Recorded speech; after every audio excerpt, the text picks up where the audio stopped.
ధర్మ అభిమానులకు కాశీలో ఐశ్వర్యప్రదాత మహాలక్ష్మి స్వయంగా ప్రతిష్ఠించిన ఒక అద్భుతమైన శివలింగముంది.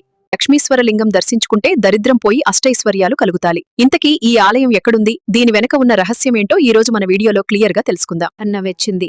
పురాణాల ప్రకారం ఒకప్పుడు లక్ష్మీదేవి శివుని అనుగ్రహం కోసం కాశీనగరంలో ఘోరమైన తపస్సన్ని పిచ్చముదులు. అమ్మవారి భక్తికి మెచ్చిన పరమేశ్వరుడు ఇక్కడ ప్రత్యక్షమయ్యాడు. ఆ సమయంలో లక్ష్మీదేవి అక్కడ ఒక శివలింగాన్ని ప్రతిష్ఠించి పూజించింది. అందుకే ఈ స్వామికి లక్ష్మీశ్వరుడు అని పేరు వచ్చింది. సొరహయ్య మాతాజీ లక్ష్మీదేవికి ఇక్కడ ఈ పేరుతో పూజలు చేస్తారు. మీరు ఈ చిత్రంలో వెనకవైపు బోర్డును గమనిస్తే సొరహయ్య మాతా అని రాసి ఉంటుంది. దర్శం కండి. ప్రతి సంవత్సరం భాద్రపద మాసంలో 16 రోజులపాటు జరిగే ఈ లక్ష్మీవ్రతం మరియు సొరహయ్య మేళాలో లక్ష్మీవ్రతం ఎంతో వైభవంగా జరుగుతుంది. ఈ పవిత్ర సమయంలో అమ్మవారిని